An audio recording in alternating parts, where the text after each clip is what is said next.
नमामि शमेशानि निर्वाणि रूपम् विभुं व्यापकं ब्रह्मवेदस्वरूपम्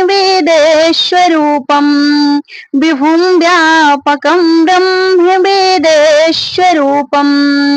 श्री शिवाय नमस्तुभ्यम। हर हर महादेव। आप सभी का भक्ति चैनल पर हार्दिक स्वागत है। आप सभी को पवित्र श्रावण मास की हार्दिक शुभकामनाएं। भगवान भोलेनाथ एवं माता पार्वती की कृपा आप पर और आपके समस्त परिवार पर हमेशा बनी रहे। आप सभी सुन रहे हैं श्रावण मास की कथा में श्रावण मास महात्म्य। आज आप सभी सुनेंगे श्रावण मास महात्म्य की कथा अध्याय 19।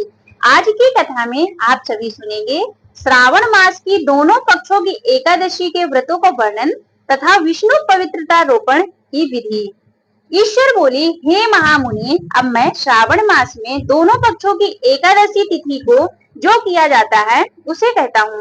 आप सुनिए। हे वत्स, रहस्यमय अति श्रेष्ठ महान पुण्य प्रदान करने वाले तथा महापातकों का नाश करने वाले इस व्रत को मैंने किसी से भी नहीं कहा है।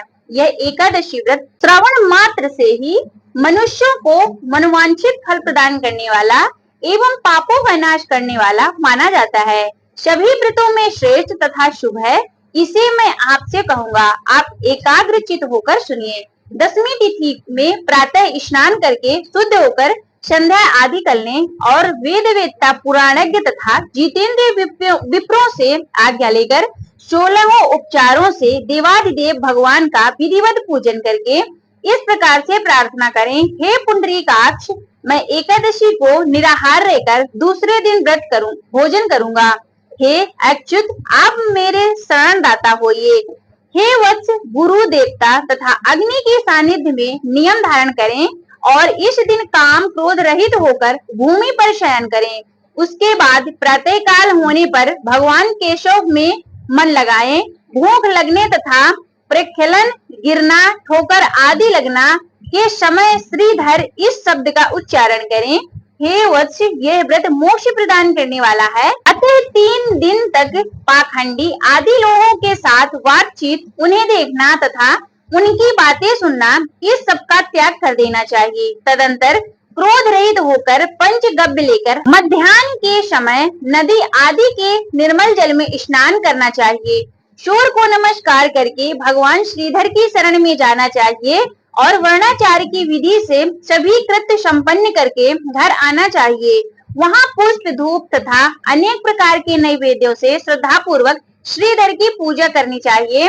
इसके बाद सुवर्णमय पंचरत्न युक्त श्वेत चंदन से लिप्त तथा 2 वस्त्रों से आच्छादित कलश को स्थापित करके और शंख, चक्र, गदा युक्त देवादिदेव श्रीधर की प्रतिमा स्थापित कर उनकी पूजा करके गीत वाद्य तथा कथा श्रवण के साथ रात्रि में जागरण करना चाहिए। इसके बाद विमल प्रभात होने पर द्वादशी तिथि के दिन विधिवत पूजन करके कृत होकर बुद्धिमान को चाहिए कि श्रीधर का नाम जप करें। इसके बाद उन शंख, चक्र तथा गदा धारण करने वाले देवेश श्रीधर की पुनः पूजा करें और सुवर्ण दक्षिणा सहित कलश ब्राह्मण को प्रदान करें। उस समय ब्राह्मण को विशेष करके नवनीत अवश्य प्रदान करें। इस प्रकार प्रार्थना करें, भगवान श्रीधर, आप आज मुझ पर प्रसन्न हो और मुझे अच्युत लक्ष्मी प्रदान करें। हे मुनि श्रेष्ठ, इस प्रकार उच्चारण करके जगत गुरु श्रीधर से प्रार्थना करके श्रेष्ठ ब्राह्मणों को भोजन कराकर अपने समर्थ अनुसार दक्षिणा देनी चाहिए। इसके बाद सेवकों आदि को भोजन कराकर गायों को घास खिलानी चाहिए। इसके बाद मित्रों तथा बंधु बांधवों समेत स्वयं भोजन करना चाहिए। हे सनत कुमार, मैंने आपको यह श्रावण मास के शुक्ल पक्ष की एकादशी व्रत विधि बतलाई। इसी प्रकार कृष्ण पक्ष की एकादशी में भी करना चाहिए। दोनों व्रतों में अनुष्ठान समान है, केवल देवताओं के नाम में भेद है। जनार्दन, मुझ पर प्रसन्न हो, यह वाक्य बोलना चाहिए।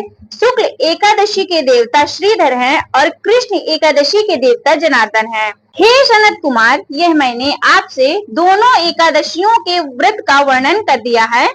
इस एकादशी व्रत के समान पुण्य व्रत ना तो कोई हुआ और ना होगा। आपको यह व्रत गुप्त रखना चाहिए और दुष्ट हृदय वालों को नहीं प्रदान करना चाहिए। ईश्वर बोले, हे सनत कुमार, अब मैं द्वादशी तिथि में होने वाले श्रीहरि के पवित्रारोपण व्रत का वर्णन करूंगा। पिछले अध्याय में देवी की कही गई पवित्रारोपण, इसमें से जो विशेष बात है उसे मैं बताऊंगा, सावधान होकर सुनिए। हे महामुनि, इस व्रत के लिए जो अधिकारी बताया गया है उसे आप सुने। ब्राह्मण, क्षत्रिय, वैश्य, शूद्र तथा स्त्री, इन सभी को अपने धर्म में स्थित होकर पवित्रारोपण करना चाहिए। द्विज को चाहिए कि अतो देवा आवंतु नो यतो विष्णुर विचक्रमे पृथिव्या सप्त धाम भी। इस मंत्र से विष्णु की पूजा करें। स्त्रियों तथा शूद्रों के लिए नाम मंत्र है जिसके द्वारा वे श्री विष्णु की पूजा करें। इस प्रकार द्विज कद्रुदाय इस मंत्र से शिव जी की पूजा करें। स्त्रियां तथा शूद्रों के लिए नाम मंत्र है जिसके द्वारा वह शिव की पूजा करें। सतयुग में मणिमय, त्रेता में सुवर्णमय, द्वापर में रेशम का और कलयुग में कपास का सूत्र पवित्र के लिए बताया गया है।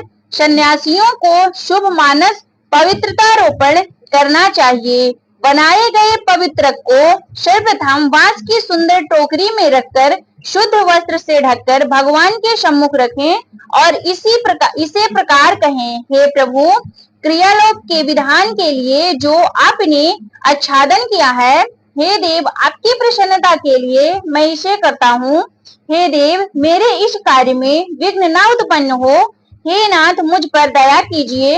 हे देव, सब प्रकार से सर्वदा आप ही मेरी परम गति हैं। हे जगतपति, मैं इस पवित्र से आपको प्रसन्न करता हूँ। ये काम, क्रोध आदि मेरे व्रत का नाश करने वाले ना हो।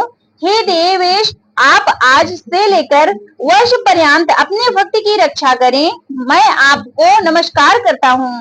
इस प्रकार कलश में देवता की प्रार्थना करके वास के सुपात्र को स्थित पवित्र की आदर पूर्वक प्रार्थना करनी चाहिए।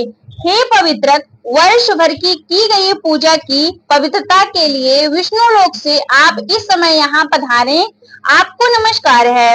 हे देव, मैं विष्णु से तेज से उत्पन्न मनोहर सभी पापों का नाश करने वाले तथा सभी कामनाओं को पूर्ण करने वाले इस पवित्र को आपके अंग में धारण कराता हूँ। हे देवेश, हे पुराण पुरुषोत्तम, आप मेरे द्वारा आमंत्रित हैं, अतः आप मेरे समीप पधारें। मैं आपका पूजन करूंगा। आपको नमस्कार है। मैं प्रातः काल आपको ये पवित्र निवेदन करूंगा। इसके बाद पुष्पांजलि देकर रात्रि में जागरण करना चाहिए। एकादशी के दिन अधिवासर करें और द्वादशी के दिन प्रातः काल पूजन करें। पुनः हाथ में गंध, दूर्वा तथा अक्षत के साथ पवित्र लेकर ऐसा कहें, हे देव देव, मैं आपको नमस्कार करता हूँ। वर्ष पर्यंत की गई पूजा का फल देने वाले इस पवित्र को पवित्रीकरण हेतु आप ग्रहण कीजिए। मैंने जो भी दुष्कृत्य किया है उसके लिए आप मुझे आज से पवित्र कीजिए। हे देव, हे सुरेश्वर, आपके अनुग्रह से मैं शुद्ध हो जाऊं।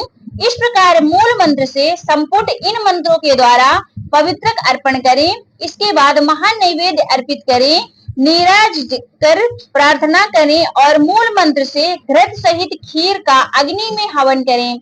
इसके बाद इसी मंत्र से पवित्र का विसर्जन करके इस प्रकार बोले, हे पवित्र, वर्ष भर की गई मेरी पूजा को पूर्ण करके अब आप विसर्जित होकर विष्णु लोक में प्रस्थान करें। इसके बाद पवित्र को उतारकर ब्राह्मण को प्रदान कर दें अथवा जल में विसर्जित कर दें।